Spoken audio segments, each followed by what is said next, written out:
오늘 말씀의 제목은 조금 긴데요.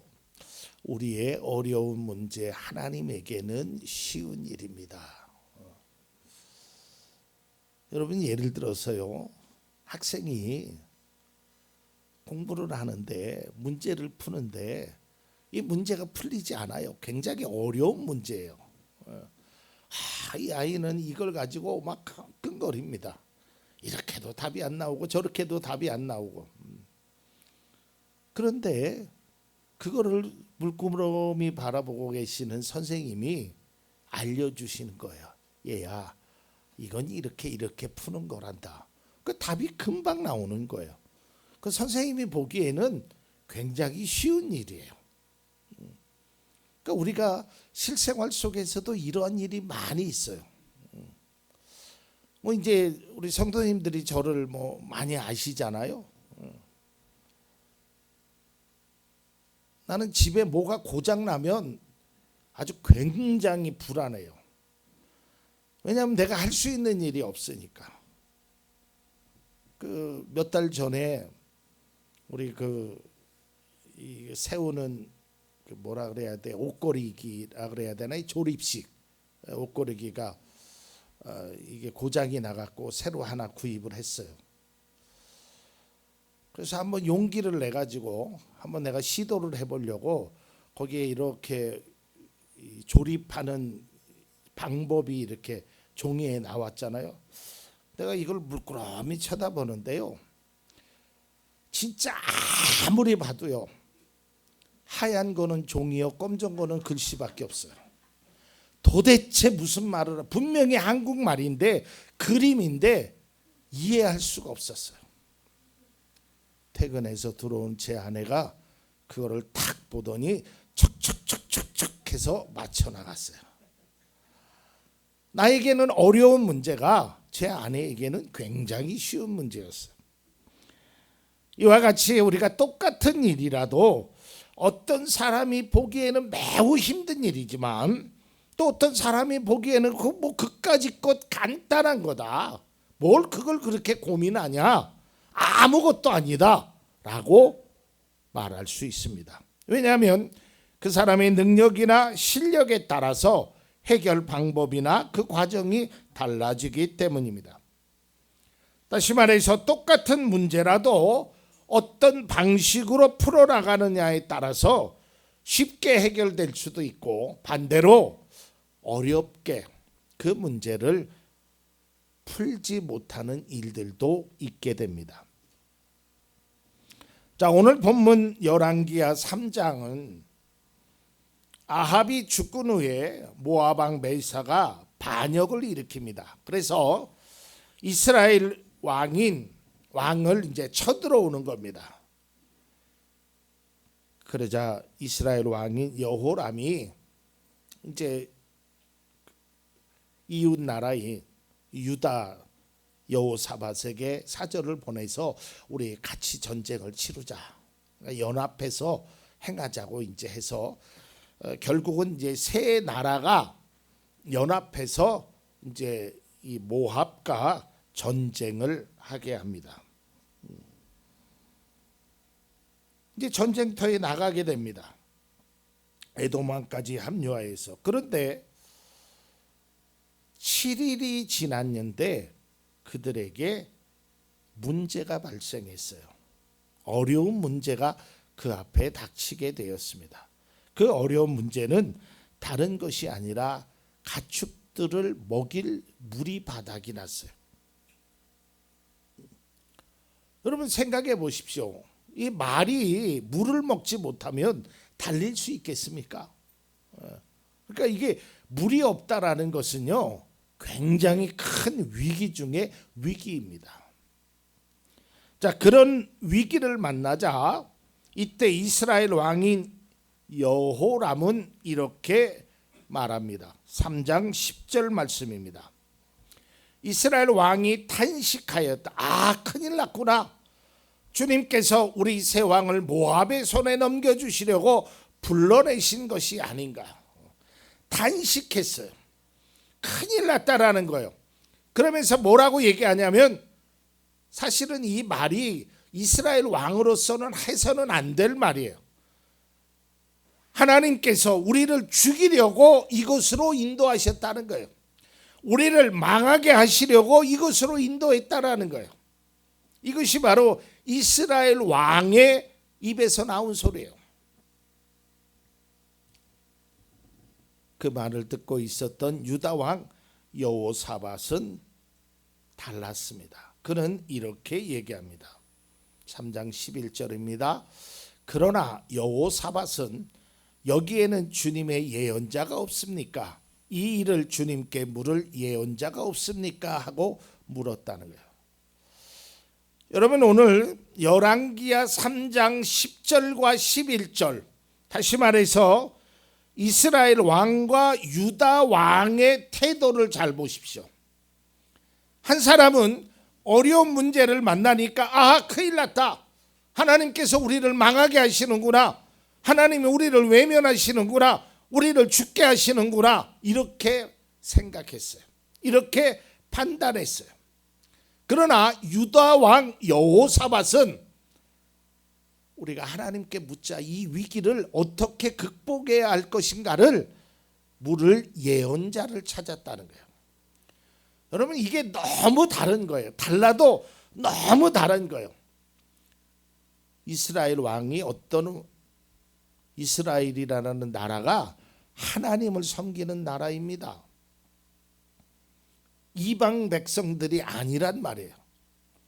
똑같이 하나님을 섬기는 이스라엘 왕과 유다 왕이 똑같은 문제 앞에서 대하는 것이 이렇게 다르단 말이에요. 여러분, 믿음의 사람들도 마찬가지입니다. 그리스도인들도, 우리 교회의 한 성도들도 어떤 문제를 바라봤을 때 그 문제를 이스라엘 왕처럼 바라보느냐, 유다 왕처럼 생각하느냐는 너무 큰 차이라 이 말이에요. 제가 누누이 말씀드렸지만 중요한 것은 문제가 아니라 문제를, 그 상황을 어떻게 인식하고 어떻게 해결할 것인가가 더 중요하다라고 말씀드렸죠. 이스라엘 왕은 큰일 났다라는 거예요. 그러나 여호사밧 유다 왕은 하나님께 묻자라는 거예요. 여러분, 이 말씀을 통해서 우리가 꼭 기억해야 될 것은요, 어려움이나 고통의 문제에 대한 접근 방식이 중요하다라는 거예요. 내가 똑같은 문제가 내 앞에 펼쳐져 있었을 때 여호람은 한탄하였지만 여호사밧은 하나님의 예언자를 찾았다는 거예요. 이것은 오늘날로 말하면 하나님께 기도하였다라는 거예요. 하나님 앞에 내 문제를 이야기하겠다는 거예요. 여러분, 믿음의 사람은 어떠한 상황이나 어떠한 위기나 어떠한 문제 앞에서도 물론 마음에 근심이 없을 수는 없지요. 속상하지요. 왜 나에게는 이러한 문제가 있을까? 그러나 여러분, 그럴 때마다 하나님을 찾으십시오. 이것이 믿음의 사람들이 보여줘야 될 모습인 것입니다. 이것이 바로 하나님을 의지하는 모습이 되는 것입니다. 우리의 삶에 어떠한 문제를 만날 때 믿음의 사람은 결코 포기하거나 좌절하지 말아야 합니다. 또한 하나님을 의지하지 않고 세상의 권력이나 물질 다른 것의 해결책을 찾으려고 하면 안 됩니다. 지난주에도 말씀드렸고 지난주에도 말씀드렸지만 우리의 도움은 하나님에게서 찾아야 돼요. 근데 여러분, 우리가 하나님에게서 찾는다는 의미가 뭘까? 뭐 아프면 병원 가지 말고 약도 먹지 말고 기도하라는 그런 뜻이 아니에요. 가장 먼저 하나님을 생각하라라는 거예요. 그러면 그 속에서 하나님이 지혜도 주시고 은혜도 주시고 의사의 손길을 통하여 약사의 지혜를 통하여 내 몸을 건강케 해주신다는 거예요. 그러니까 세상의 도움이 다 필요 없다라는 것이 아니에요. 그것을 무시하라라는 이야기도 아닙니다. 그러나 먼저 우리는 하나님의 도우심을 간구할 줄 알아야 한다는 거예요. 이게 우선시 되어야 된다는 거예요. 그렇다면 왜 우리가 하나님을 의지해야 하느냐? 그것은 하나님의 명령이에요. 하나님께서 그렇게 하라라는 거예요. 네 생각대로 네 방법대로 너의 해결책으로 해결하지 말라라는 거예요. 제가 언젠가도 그런 말씀 드렸어요. 자, 어떤 사람이 나에게 와서 시비를 겁니다. 뭐 알지도 못하는 사람이 나에게 막 시비를 걸고, 근데 내가 보니까 내 실력 가지고 저 사람을 내가 이길 수 있을 것 같아. 내 힘으로 해결할 수 있을 것 같아. 또 내 옆에 있는 친구의 도움으로 해결할 수 있을 것 같아. 그래서 나를 괴롭히는 사람을 때려 눕혔어요. 그것이 온당할까요? 법은 그 때려 눕힌 사람에게 처벌을 합니다. 왜 네 맘대로 네 생각대로 해결했느냐라는 거예요.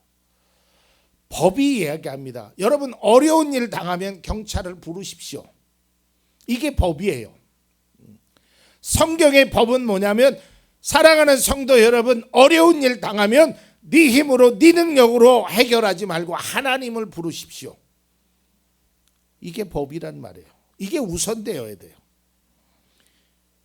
하나님을 의지하는 것은 성도의 마땅한 자세입니다. 여기에서 어떤 변명이나 다른 의견이 있을 수 없어요. 아무리 내가 할 수 있다고 하여도, 내 능력이 있다고 해도, 나에게 도움을 주는 사람이 있다고 하여도 하나님을 의지하는 것을 배제하고 하나님을 의지하는 것을 잊어버리고 하나님의 의지하는 길을 걷지 않는 것은 성도로서 바람직하지 않는 거예요.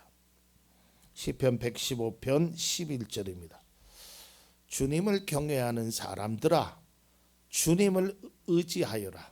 주님은 도움이 되어주시고 방패가 되어주신다. 또 시편 146편 3절에 너희는 힘 있는 고관을 의지하지 말고 구원할 능력이 없는 사람을 의지하지 마라. 이게 성경이 말해요. 그러니까 하나님은 믿음의 사람들에게 이렇게 얘기하는 거예요. 너 힘든 일 있니? 나한테 가지고 와. 어려운 문제 있니? 나한테 가지고 와. 이게 하나님이 우리에게 말씀하신 거예요. 그러니 우리가 그 어려운 문제나 고난의 문제를 하나님 앞에 가져가지 않는다는 것은 하나님을 의지하지 않겠다는 거예요. 하나님 못 믿겠다는 거예요. 이것이 그리스도인으로서 바른 태도가 아니란 말이죠. 성경의 말씀을 보면 하나님을 의지할 때 하나님께서 은혜도 주시고 문제도 해결시켜 주시며 환난에서 벗어날 수 있도록 인도하시는 모습을 볼 수 있단 말이에요. 이스라엘 백성들이 여리고를 점령한 이후에 아이성이라는 조그만 성을 바라보면서 야, 저까지 것쯤이야 우리의 힘으로 할 수 있지 하고 갔을 때 그들은 대패했어요. 하나님을 의지하지 않았을 때 그들은 그 전쟁에서 패배했단 말이에요. 그러니까 우리의 눈으로 봤을 때 쉬운 일이건 어려운 일이건 내가 할 수 있는 일이건 할 수 없는 일이건 간에 우리의 앞에 있는 문제를 바라볼 때 하나님, 제가 이 문제를 해결하려고 합니다. 제가 가지고 있는 능력으로, 제가 가지고 있는 힘으로, 제가 가지고 있는 방법으로 이겨내지 말고 하나님이 주신 지혜로 이겨내게 해달라고. 이게 바로 그리스도인의 온전한 태도가 됩니다. 자, 이제 결국 이제 본문으로 돌아가서 여호사밧은 위기 앞에서 하나님의 선지자를 찾습니다. 이제 하나님의 선지자 엘리사를 그 신하가 소개합니다. 그래서 그 엘리사에게 우리가 지금 이런 문제를 당하고 있습니다 라고 이야기를 합니다. 그러니까 엘리사가 하나님께서 너희에게 물을 주실 것이다 라고 예언을 합니다. 그러면서 3장 17절에 이렇게 얘기합니다. 주님께서 또 이렇게 말씀하십니다. 너는 바람이 부는 것도 보지 못하고 비가 내리는 것도 보지 못하겠지만 이 계곡은 물로 가득 찰 것이며 너희와 너희 가축과 짐승이 마시게 될 것이다. 여러분 이 말이 와 닿느냐 이 말이에요. 해결의 기미가 하나도 보이지 않아요. 뭐 좀 구름이라도 꼈으면 비라도 좀 내리면 이제 우리에게 먹을 것을 주겠구나. 근데 아무 증상이 보이질 않아. 읽지는 않았지만 오히려 3장 16절에 야 너희들이 땅을 팔아라는 거예요. 도랑을 만들라는 거예요. 아니 이게 있을 수 있느냐 이 말이에요. 인간적으로는 도저히 이해가 되지 않는 말씀입니다. 받아들일 수 없어요. 아니 비도 내리지 않고 바람이 부는 것도 보지 않는데 어떻게 물이 차겠다는 거예요. 이걸 뭐로 설명할 수 있느냐 이 말이에요. 우리가요 가끔 답답한 일을 당해서 뭐 저도 목회자지만 가끔은 선배 목사님한테도 좀 답답함을 얘기할 때가 있잖아요. 목사님, 선생님 이럴 때는 좀 어떻게 해야 됩니까? 그럼 내가 원하는 것은 좀 구체적이고 맞다 그 방법을 내가 몰랐구나 좀 이런 방법을 알려주기를 바래요. 그렇죠? 근데 대부분의 목사님들은 얘기가 다 똑같아요. 뭐라 그러죠? 이 목사 기도해. 아니 목사님 기도하는 거 누가 몰라. 그런 거 말고 좀 아주 특별하고 그냥 아주 막 이런 걸 원하잖아요 우리가. 응? 우리도 마찬가지. 저도 여러 성도님들에게 똑같이 얘기해요. 목사님 제가 이래서 답답하고 힘들고 그래서 목사님 이러면 어떻게 해야 돼요? 기도합시다. 에이 뭔 답이 그리야. 충청도 말로 맹장 그런 소리만 하네. 이게 이해가 되냐 이 말이에요. 지금 목이 말라서 7일째 먹을 물이 없어서 가축들이 힘들어하는데 전쟁터 앞인데 물은 지금 아무것도 없는데 바람도 불지 아니하고 비도 내리지 않는 곳에서 너희들을 물을 마시게 할 것이다. 이 말이 와 닿느냐 이 말이에요. 여러분 우리는 이런 생각 속에서 살아가고 있어요. 내가 원하는 답을 듣기를 원해요. 그러나 여러분 진정한 답은 내가 원하는 답이 아니라요 해결할 수 있는 답이에요. 이게 진짜 좋은 거예요. 내가 원하는 것은 이렇게 해서 이게 그러나 하나님은 그거보다 더 좋은 답을 주셨단 말이에요. 내가 원하는 것은 하나님 지금 우리가 물이 없습니다. 그러니 선지자님 비를 내려주십시오. 갑자기 바람이 불어서 하늘이 껌껌해져 가지고 그냥 소나기가 우두두두두두둑 내릴게요. 이게 우리가 생각했던 답이에요. 언제 주실 겁니까? 오늘 주실 겁니까? 내일 주실 겁니까? 이게 우리가 원하는 답이란 말이에요. 그런데 오늘 성경에 보면 엘리사는 정말 엉뚱한 답을 내놓는 거예요. 바람이 부는 것도 아니고 비가 내리는 것도 아닌데 이 계곡이 물로 찰 것이다. 그런데요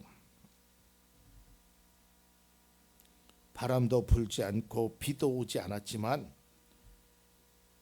계곡에 물이 차게 됩니다. 여러분 사실 이건 상식적으로나 과학적으로는 불가능한 일이에요. 이것이 가능하다라고 생각하지 않습니다. 비가 와야 계곡에 물이 차는 것이지 비가 오지도 않는데 계곡에 물이 찰 수는 없지요. 그러니까 우리의 생각입니다. 우리의 방법입니다. 여러분 신앙에 아주 중요한 원리를 하나 알려드릴 텐데요. 기도할 때 특별히 여러분들이 어떤 문제를 놓고 기도할 때 꼭 기억해야 될 것은 여러분의 방법을 다 지워버리십시오. 하나님 앞에 하나님 나 이렇게 해결해 주세요라고 말하지 마세요. 방법은 하나님 앞에 다 맡기는 거예요. 문제만 이야기하면 돼요. 이걸 어떻게 풀어야 될 것까지 여러분 얘기할 필요가 없어요. 그렇게 되면 어떤 생각이 우리 속에 차지하냐면, 기도해서 안 들어주면 내가 제2차로는 이렇게 해야 되지. 차선책을 마련하게 되어 있어요. 내 생각과 내 방법이 기도의 응답이라고 착각하고 있단 말이에요. 하나님의 방법은 그런 방법이 아니었어요. 상식적으로나 과학적으로 인간의 생각으로 그런 일이 일어날 것이라고 상상할 필요도 없어요. 하나님의 기적의 공급이에요. 바람도 부는 것을 못 보고 비도 내리는 것을 보지 못하지만 계곡에 물이 차는 것이 하나님의 방법이란 말이에요. 그런 일을 예언한 엘리사가 이렇게 얘기합니다. 오늘 본문 18절입니다. 그렇습니다. 이런 일쯤은 주님께서 보시기에는 너무나 가벼운 일입니다. 바람도 불지 않고 비도 내리지 않는 곳에 계곡에 물이 차는 일, 우리가 생각할 때는 야, 이런 일이 어떻게 일어날 수 있어? 복잡하고 계산적으로 우리가 경험적으로 아무리 생각해도 일어나지 못하는 그 어려운 문제가 하나님에게는 가벼운 일이라는 거예요. 아주 쉬운 일이라는 거예요. 정말 별게 아니라는 거예요. 우리나라 속담에 누워서 떡 먹기라는 말이 있죠. 우리가 가끔 그렇게 얘기하잖아요. 그런 일을 어떻게, 이까지는 일 아무것도 아니에요. 진짜 쉽게 해요. 지난 4월달인가요? 5월달, 4월달, 3월달 우리 교회 딸기밭에 갔었잖아요. 난 딸기밭에 가서 깜짝 놀랐어요.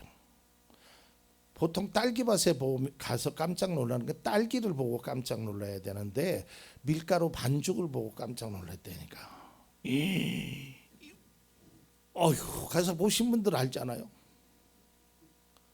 와, 저걸 어떻게 해왔을까. 근데 더 깜짝 놀라는 건 그거를 부침개를 만드는데요. 와, 이 손이, 우리 권사님이 뭐 보통 나에게 하라 그러면 3박 4일 돼도 못할 일일 거예요. 여러분, 그런 거예요. 사람도요, 나보다 능력이 있으면 내가 할 수 없는 일을 행한다니까. 근데 우리 하나님은 어떠시겠냐 이 말이에요. 하나님께서 바람도 없이 비도 없이 골짜기에 물이 흘러 들어가게 하실 것이라고 말씀하셨고, 그 말씀은 그 다음 날 그대로 이행됩니다. 그러면서 오늘 엘리사가 이야기하는데, 이런 일쯤이야 하나님에게는 너무너무 가벼운 일이다. 그 별거 아니라는 거예요. 저는 말씀을 묵상하는 가운데 우리 앞에 놓여진 문제, 또 우리 앞에 놓여진 풀리지 않는 숙제, 상황들, 이런 것들이 있잖아요. 근데 우리가 보기에는 굉장히 힘든 어려운 문제지요. 왜냐하면 내 힘으로 할 수 없으니까. 내가 바꿀 수 있다면, 내가 풀 수 있다면 뭐 그거 문제가 안 되겠죠. 그러나 안 되잖아요. 내 힘으로 바꿀 수 없잖아요. 내 힘으로 해결할 수 없잖아요. 그런데 나는 안 되지만 하나님이 보시기에는 아무것도 아니라는 거예요. 너무 가벼운 일이라는 거예요. 말씀의 결론입니다. 우리 앞에 놓인 문제들, 때로는 우리의 힘으로 해결할 수 없는 상황을 만날 때 어떻게 해야 합니까? 여러분들은 그동안 어떻게 하셨습니까? 그 어떤 것보다 하나님을 찾으십시오. 여호사밧이 하나님을 찾았던 것처럼 믿음의 성도도 그래야 합니다. 아무리 어려운 문제라도 풀리지 않는다고 생각하고 힘든 상황이라 할지라도 하나님에게는 쉬운 일입니다. 간단한 일입니다. 제가 아주 오래전에 그런 설교를 한번 했습니다. 하나님의 방법은 쉽고 간단하다 그랬어요.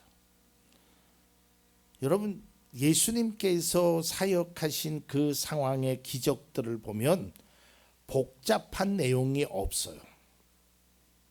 배고파하는 빈들에 있는 수천 명의 사람들을 향하여 예수님은 간단하게 말씀합니다. 너희가 먹을 것을 주라. 그러나 빌립은 이 많은 사람들에게 주려면 계산 냈어요. 이건 상식적으로 있을 수가 없어요. 뭘 먹을 것이 있어야 주죠. 그러나 주님은 먹을 것을 주라. 그 말대로 줬더니 주고도 남았어요. 밤새 고기 못 잡았지만 그물을 던져라. 그러니까 던지니까 고기가 잡혔어요. 할 수 있거든이 무슨 말이냐? 믿는 자에게는 능치 못함이 없다. 아들을 데려오라. 그리고 고쳐주셨어요. 뭐 여러 가지 복잡한 관계를 말씀하시지 않았어요. 성경이 말하는 단 하나의 조건이 있다면 그것은 하나님을 의지하는 거예요. 다른 방법 뭐 여러분 애쓰려고 하지 않아도 돼요. 아무리 어려운 문제고 풀리지 않는다고 생각하는 문제도 하나님에게는 쉬운 일이며 바람도 불지 않고 비도 오지 않았지만 개천에 물이 흐르고 웅덩이에 물이 고이게 됩니다. 이것이 바로 하나님의 능력입니다. 그러니까 하나님은 쉬운 거예요. 우리가 하나님의 능력을 믿는다고 말하지만 실제적인 삶의 경험을 통하여 그 믿음이 얼마만큼 투영되는지 우리 스스로 생각해 봐야 돼요. 정말 믿으면 불안하지 않습니다. 정말 믿으면 맡길 수 있습니다. 정말 믿으면 안심할 수 있습니다. 그러나 우리만의 두려움이 있죠. 그래서 끝까지 하나님을 의지하는 것입니다. 다시 한번 강조하지만 믿음의 성도는 하나님의 능력을 믿어야 합니다. 나에게는 어려운 일이지만 하나님에게는 아주 쉬운 일입니다. 이것을 믿는 것이 바로 믿음이고 신앙인 것입니다.